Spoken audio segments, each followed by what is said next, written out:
So let's talk about something else now. I spent 4 minutes and 48 seconds talking about something that I said we shouldn't talk about. So let's talk about things that actually do matter. Let me give you a quick update of what's going on here. Of course, some of you know me. My name is John Todora, as I said earlier.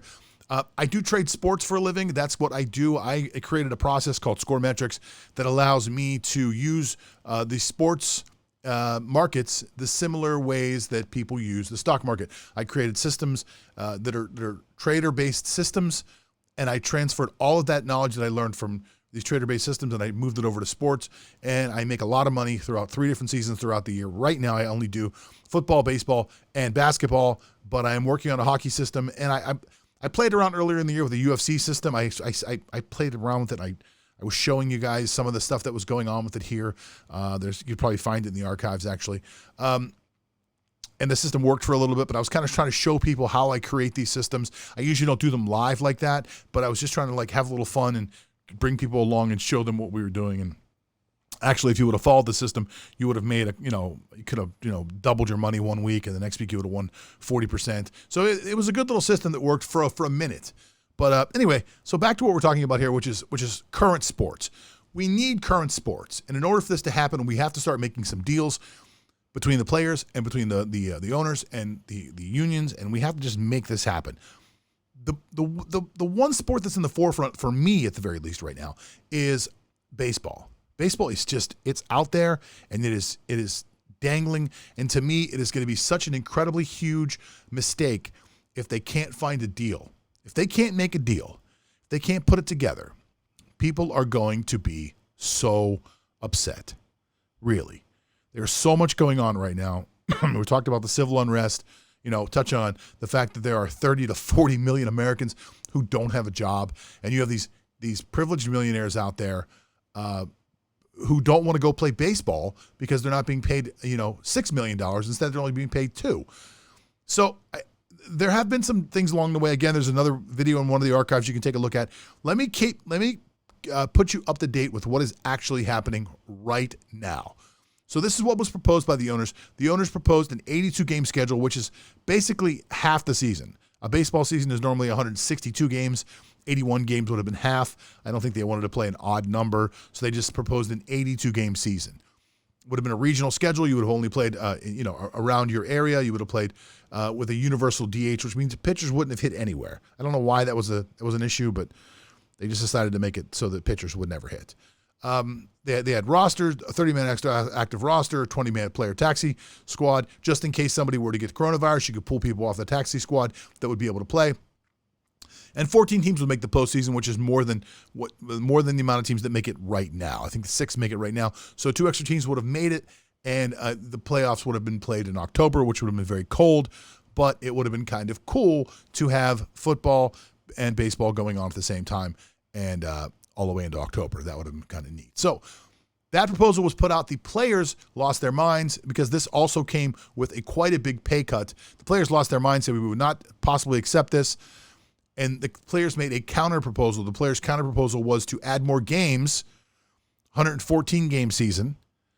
Players have the right to opt out of participating in the season. There's a salary deferred plan, which basically meant the owners signed a deal with the players in March that said that they would pay them their pay on a prorated basis. So if we don't get to play 162 games, we only get to play 81 games, we would pay you half your money. So when the owners came back with the offer that I just showed you on the screen, what happened was the owners had changed the amount of money they were willing to share, because the original agreement was based on the fact that the owners thought that they were going to be able to pay the players with fans in the stands. They were going to make the revenue from live crowds, which is obviously not going to happen now. So now these baseball owners are being forced to only accept the money that they're going to get from their television contracts. Excuse me. And in some of the smaller markets, those television contracts just aren't that much money.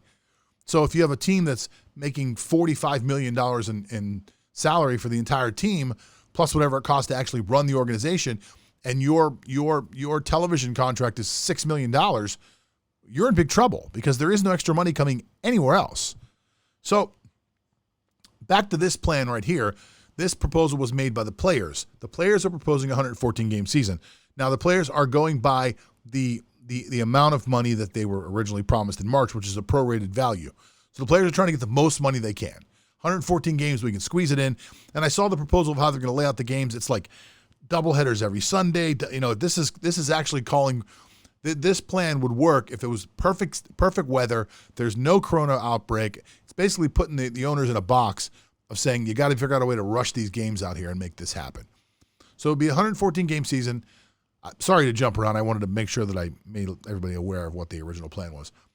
Players having the right to opt out of participating in the 2020 season. So if you don't feel safe, you can choose not to play. That's it. You can give up the year. It won't affect your contract. We're giving you the opportunity to just not play. We'll call someone up from the minor leagues to take your place. The salary deferred plan is in the event the postseason is canceled. So if something were to happen and the season were to be canceled or shortened, excuse me, the players want to know they're going to get paid. So you've guaranteed our money. Now we start the season, so you're going to pay us. That's what they want. They also want 2 years of the expanded playoff format this year and next year. I don't know what that was for. I don't know why they're asking for that. And the players are always also asking to receive a $100 million advance for the next spring training that'll come up. So they'll probably give them a few weeks to get ready before the season starts. Now, for those of you that know me, you know that, well, excuse me, I do this sports trading thing for a living, but for a long time as an entrepreneur, I've owned several multi-million-dollar businesses. I understand the way to negotiate. I think I'm pretty decent at it. I'm looking at this, and I'm saying to myself, if I'm an owner and this was proposed to me, I would think to myself, I got him right where I want him, because the players are asking for a $100 million advance for spring training, which means that some of these guys don't have enough money to live off of.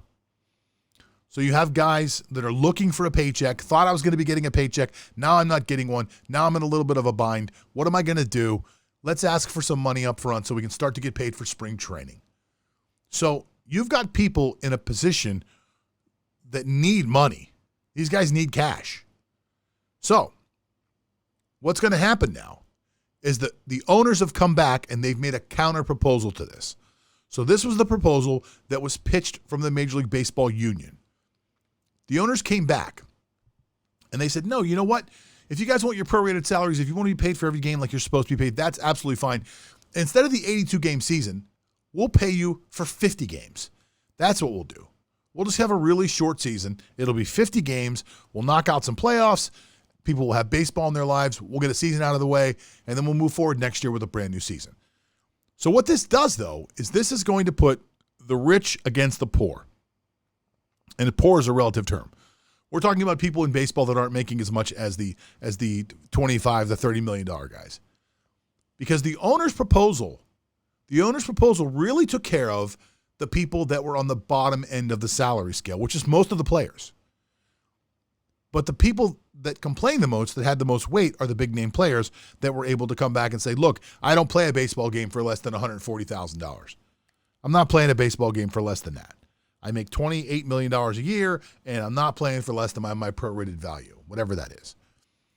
So this is going to cause a class war between the players in the union. I can't imagine that a player who was, say, a $500,000 a year player who was offered $260,000 when the owners came back and said, look, we're going to cut your pay, but we're only going to cut you in half, is now going to look at this 50-game season.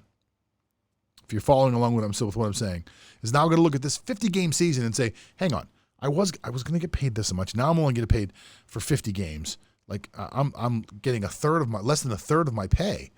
I'm really going to get a huge cut here. So I don't know where they're going to meet in the middle. I don't know. And I think we're going to find out this week. I think it's happening this week. If I'm wrong, I would be shocked. But I think it's going to happen this week. I think we're going to find out this week, and we're going to find out whether they're playing or not, because time's running out. If they want to get this thing started in July 1st, the first week of July, second week of July at the latest, they got to make a deal right now and get these guys out there playing. Now, there are variables that are going to get in the way here. Obviously, they have to figure out a way to make a deal. And they have to figure out all of the implications of that deal financially. Then they've got to make arrangements to get these players where they need to be, the coaches where they need to be. It's going to be a rush. And there is something hanging in the background right now that I don't think a lot of people are taking into consideration. That coronavirus is not gone. It has not left. And what we were counting on as a country, and I think globally, was the fact that summer was here. And whenever summer was supposed to come, as the temperature started to rise and got over 75 degrees on a consistent level, and the sun was brighter and the UV rays were stronger, that the virus would not spread as fast. This was taking into account that people were going to stay away from each other. If you've looked on the news lately, people are doing pretty much anything but staying away from each other. They are on top of each other during these protests and these riots. I don't think this is going to go well. And if there's another relapse, we're going to have a lot of trouble getting baseball back. And that's going to suck.